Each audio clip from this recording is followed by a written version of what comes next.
Yo, what is up, guys? My name is Afan. This is Forza Central, and today we're going to be looking at the 2018 Dodge Charger Hellcat. This bad beast is probably the most high-performance car in this price range. This car costs about 68 to 72,000, but I'll explain that later.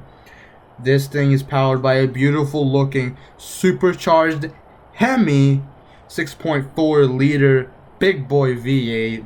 Produces 707 horsepower, 640 pound-feet of torque, I want to say. And it weighs about 4,500 pounds. This is a big boy boat. Let's get a little look, a little peek at the interior. And I am disappointed. I mean, for $70,000, there's plastic everywhere I can see, or fake leather. Looks like cheap headliner. I don't know what. I mean, it might be leather, but let's hear this bad boy. Okay, so you're paying $70,000 for the sound. Okay. You could distinctly hear the supercharger whine. I mean, that is, after all, a significant trademark, you could say, of Dodge Hellcats, is to have police siren sounding superchargers. But I am disappointed massively on the gauge cluster because it's analog. I mean, for $70,000, I know Hyundais that have digital gauge clusters, and they're about half of this price, I would say. But then again, I'm guessing you're paying for the performance. Let's look at the trunk. Interesting. It's definitely really bad. I mean, I don't know what the real looking Charger trunk space is like, but I sure hope it's not as disappointing as the game tells or shows us. I mean, so now let's take a look at some of these upgrades. I'm gonna do a little bit of light. I'm gonna do a race exhaust, and then we're gonna go to a supercharger upgrade to that.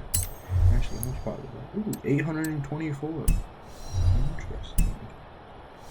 I like that. Let's give it some big boy race brakes to handle all that power. No suspension, I don't really want that, and we'll have some anti-roll balls. And let's do a nice weight reduction. Ooh, 3,900 pounds. We went from 4,500 to 3,900 pounds. That's pretty good for a Dodge. I mean, okay, got some of that wheel spacer. Let's get some of these, some of that thickness, and then we'll get 355s. Ooh, 355s in the rear. Nah, I'm not thinking of any of the other rubbers like sport and race. I kind of want to make it a little bit slidey, you know what I mean? And 2K credits gone. Okay, well,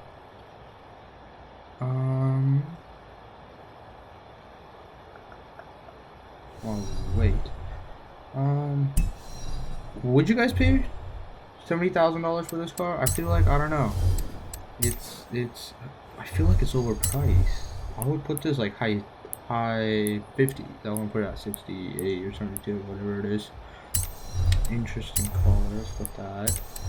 Tinted windows, and I don't really like these like paint on the wheels. I like a bit of more matte. I feel like matte colors more than yeah. Let's see which one. No, not that. Yeah, I think that's good.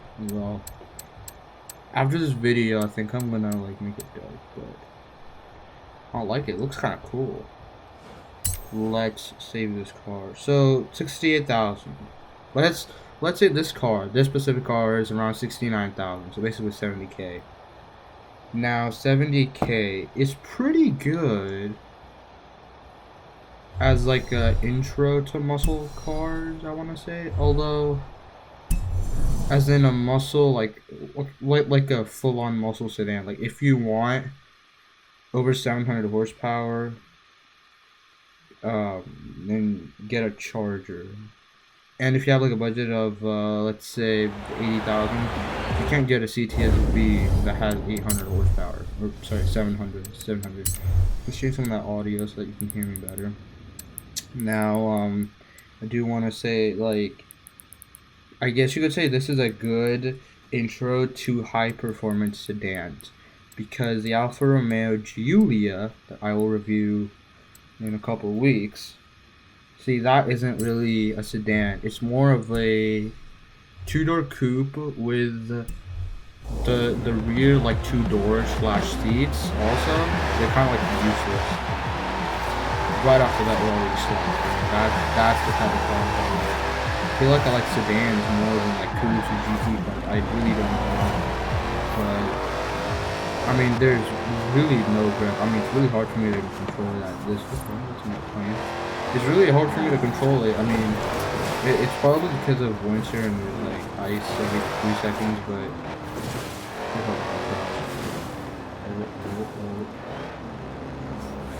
hey yo, move. Amen.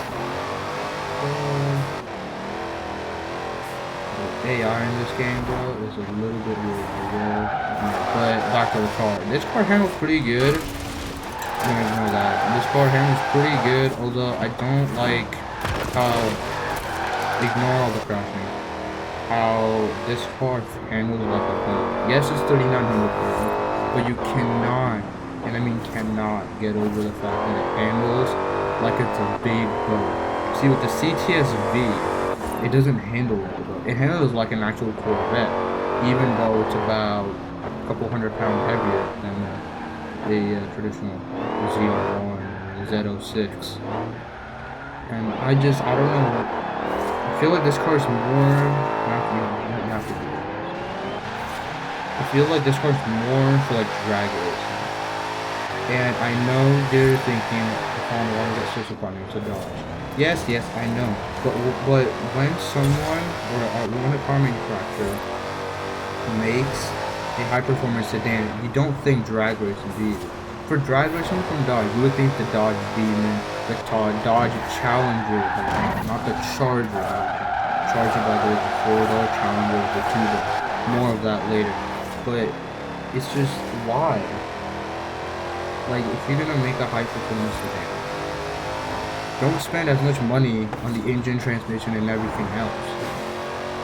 Because people care about what's in the interior, not what's under the hood, or unless you're a car enthusiast, that makes sense. But, you know, some people who want to have like a classy car, like they're classy, they want a classy like car, but at the same time they want that big boy rumble V8, the American like V8 noise that no other car manufacturer can do. I mean, Mercedes is V8 compared to a Blackman V8. They sound similar, but the Blackman V8 is more, I like to say like a Corvette type of tone. If you hear like more, that's completely different car, but I mean, this car's good at drifting, I guess. It's not the best, but it's good at donuts, it's good at burnouts, and so we basically found the sole purpose of this car, and that is to destroy tires. So, ladies and gentlemen, while you're watching me doing a test top speed run, we have found out what type of audience this car approaches to, and that is, here very carefully, a person who wakes up in the morning, looks at the rear tire, and thinks, I have too much tread on my tires. Ignore that. I have too much tread on my tire. I want to get rid of it, but how do I get rid of it? He gets in his car, he starts up his Dodge Charger Hellcat, and what does he do? He does a big burnout. And then, after about 30 seconds, steps out of his car, looks at his rear tires, and thinks, okay, I am ready to go to my office. That is the type of person that this car appeals to. The same thing for grocery shopping. Too much tread, get it out by doing a burnout for like 30 seconds. Unfortunately, this car doesn't have line lock, which I'm surprised, because this car is like the king of burnouts. And if you've seen every single Hellcat compilation on YouTube, you will know that every single Dodge does a burnout or a donut. There's very few Dodges on YouTube that will do a donut, but every single Dodge will do a burnout. And that is the type of car. It's a donut slash burnout machine. But more into the car, in my opinion on it, and where this car I feel like stands. It's a good beginner muscle car. If you want a practical Dodge and you don't want a Durango, then get this car. Now, yes, there's the tripod, but if you want a rear-wheel drive Hellcat sedan, I mean, what more can you ask for? I mean, this is a good car.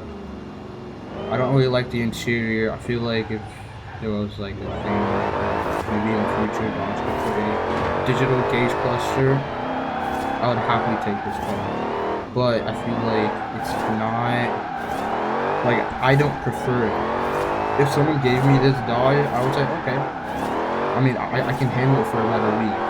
After a week, I can't handle it. It's too much. But, you know, I hope you guys enjoyed this video.